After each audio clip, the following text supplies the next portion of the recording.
Assalamualaikum warahmatullahi wabarakatuh.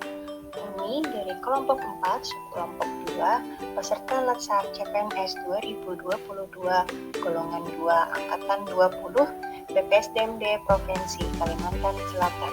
Dan tutor, Ibu Emi Fatimah, AKS MM. Kami akan menyampaikan Learning Journal penerapan Core Values ASN berakhlak. Kelompok kami beranggotakan 5 orang.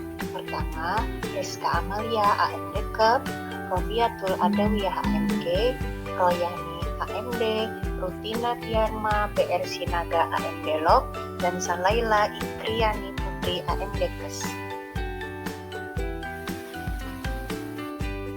Pertama, saya akan menceritakan sedikit pengalaman pembelajaran kami di hari kedua pada agenda 2. Pada hari Rabu 12 Oktober 2022, jadwal belajar kami secara asinkronus dan tugas yang diberikan berupa tugas kelompok. Maka, kami melakukan diskusi kelompok terlebih dahulu melalui Zoom meeting pada pukul 1 siang. Kami mengevaluasi dan membandingkan praktik berakhlak pada masing-masing instansi tempat kami bekerja. Dan juga kami memilih tokoh panutan dalam penerapan berakhlak. Adapun manfaat dari pembelajaran hari kedua pada agenda 2 ini yaitu mampu meningkatkan interaksi meskipun virtual, tetap meningkatkan keterlibatan peserta pelatihan, waktu pembelajaran yang fleksibel, pelatihan lebih efektif dan efisien, ikut mengembangkan inovasi di bidang teknologi, dan bisa mengikuti pelatihan lebih dari satu dalam waktu yang bersamaan. Tokoh atau panutan yang menurut kami memiliki kemampuan dan reputasi yang baik dalam mengimplementasikan nilai-nilai berakhlak berikut adalah profil singkat Presiden pertama, yaitu Tir Soekarno.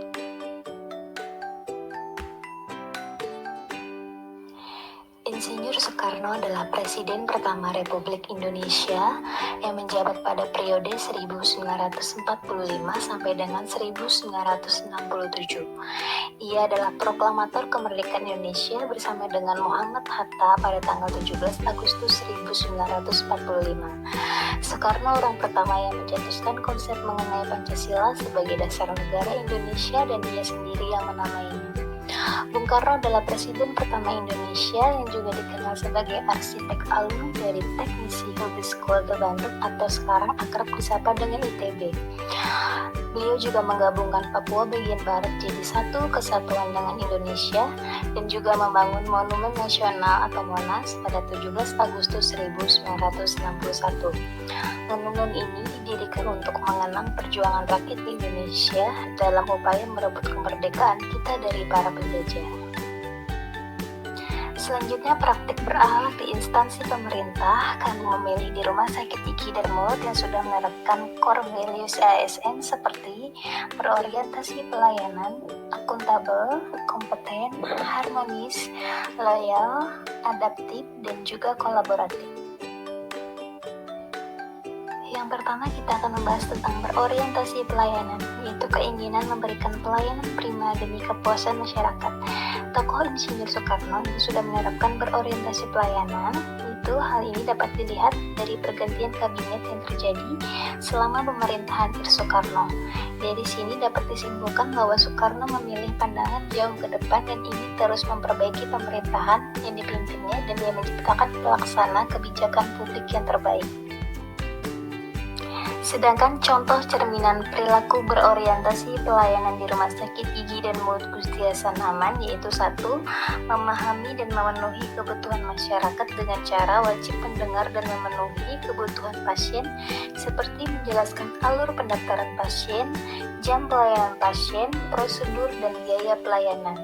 Yang kedua, ramah, cekatan, solutif dan dapat diandalkan, yaitu dengan cara selalu menerapkan 5S di lingkungan rumah sakit, yaitu senyum, salam, sapa, sopan, dan santun, dan selalu berpenampilan rapi, serta melayani pasien dengan cepat, aman, dan tepat.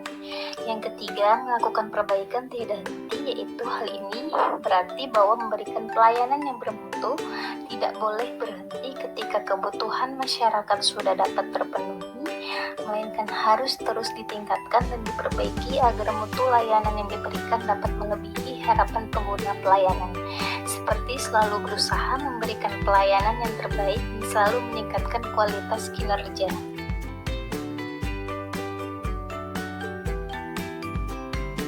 Akuntabel, bertanggung jawab atas kepercayaan yang diberikan. Contoh cerminan perilaku, melaksanakan tugas dengan jujur, bertanggung jawab, cermat, disiplin, dan berintegrasi tinggi.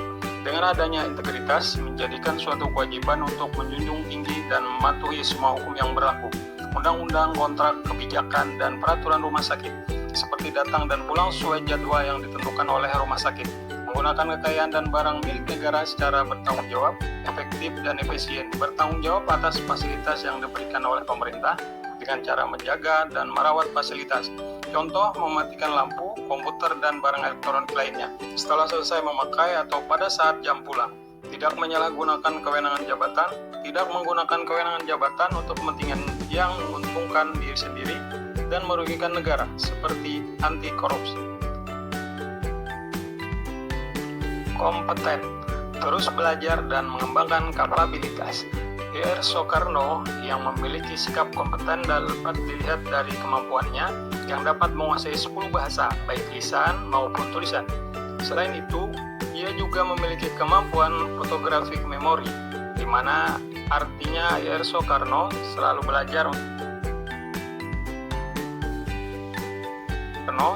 belajar untuk mampu menghadapi berbagai situasi.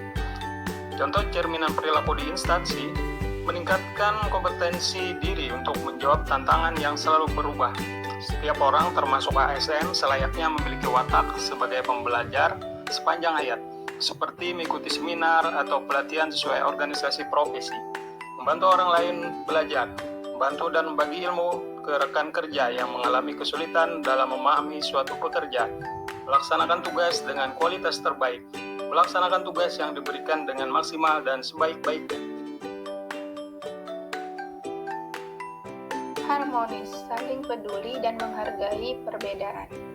Selama masa kepemimpinannya, Soekarno selalu mendengarkan kritik dan saran dari para pejabat-pejabat negara lainnya.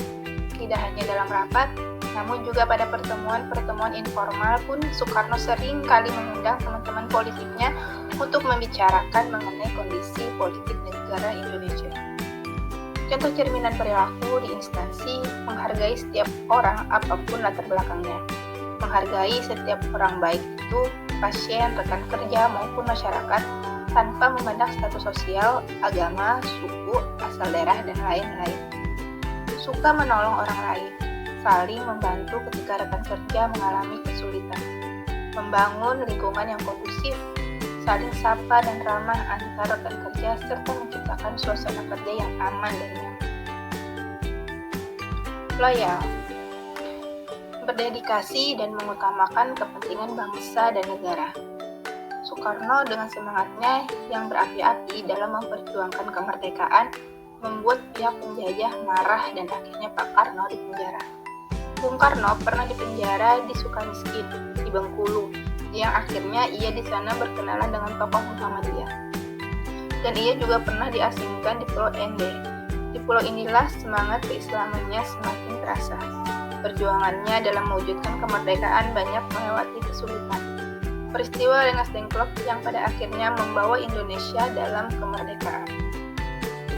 Contoh cerminan perilaku dari loyal yaitu memegang teguh ideologi Pancasila dan Undang-Undang Dasar Negara Republik Indonesia tahun 1945, setia kepada NKRI serta pemerintahan yang sah. Menjaga nama baik sesama ASN, pimpinan, instansi, dan negara, serta menjaga rahasia jabatan. Implementasinya mengikuti pelaksanaan upacara bendera, menyelesaikan tugas dengan baik tanpa diawasi, secara sadar disiplin bekerja bukan karena takut sanksi.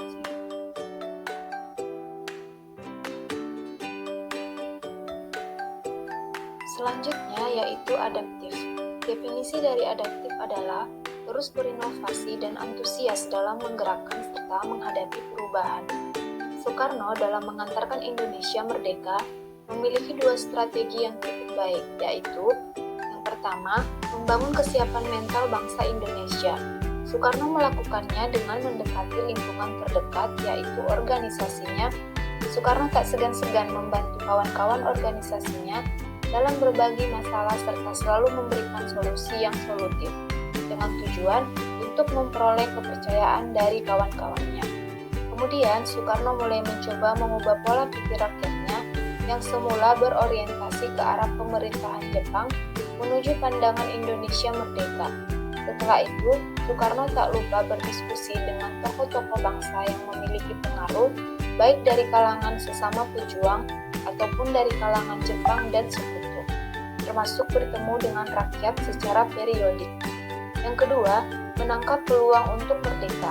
Salah satu peluang yang utama adalah adanya kekacauan-kekacauan politik dunia yang menimbulkan pecahnya Perang Dunia II, yang juga menyebabkan posisi Jepang melemah di Asia Raya. Kekalahan telak Jepang dirasakan ketika Hiroshima dan Nagasaki diporak-porandakan dengan dijatuhi bom atom oleh sekutu.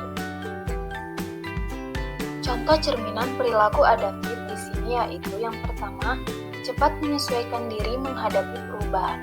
Yang kedua, terus berinovasi dan mengembangkan kreativitas. Dan yang ketiga, bertindak proaktif. Adapun implementasinya adalah yang pertama, selalu mengadakan perbaikan dalam pelayanan gizi. Yang kedua, memanfaatkan teknologi untuk pekerjaan seperti penyuluhan gizi. Dan yang ketiga, menerima tugas di luar tupoksi untuk menambah keahlian lebih. Dan yang terakhir yaitu kolaboratif. Definisi dari kolaboratif adalah membangun kerjasama yang sinergis. Waktu Jepang menginvasi Hindia Belanda pada bulan Maret 1942, Soekarno menganggap kolaborasi dengan Jepang sebagai satu-satunya cara untuk meraih kemerdekaan secara sukses. Sebuah taktik yang terbukti efektif. Sampai saat ini, masyarakat Indonesia sangat menghormati dan mengagumi Soekarno, pencetus dari nasionalisme Indonesia karena mendedikasikan hidupnya untuk kemerdekaan Indonesia dan membawa identitas politik baru kepada negara Indonesia. Contoh cerminan perilaku di instansi yaitu yang pertama, memberi kesempatan kepada berbagai pihak untuk berkontribusi. Yang kedua, terbuka dalam bekerja sama untuk menghasilkan nilai tambah. Yang ketiga, menggerakkan pemanfaatan berbagai sumber daya untuk tujuan bersama. Adapun implementasi kolaborasi yaitu yang pertama, rumah sakit lain terkait perihal penyediaan makanan pasien. Yang kedua, unit sanitasi terkait dalam upaya penyehatan makanan rumah sakit. Dan yang ketiga, laboratorium terkait pemeriksaan hasil lab yang berhubungan dengan gizi seperti gula darah, kolesterol, HB, dan lain-lain. Sekian penjelasan dari kelompok 2 mengenai Learning Journal penerapan Corpelus ASN berakhlak. Semoga bermanfaat bagi kita semua. Akhir kata kami ucapkan terima kasih. Wassalamualaikum warahmatullahi wabarakatuh.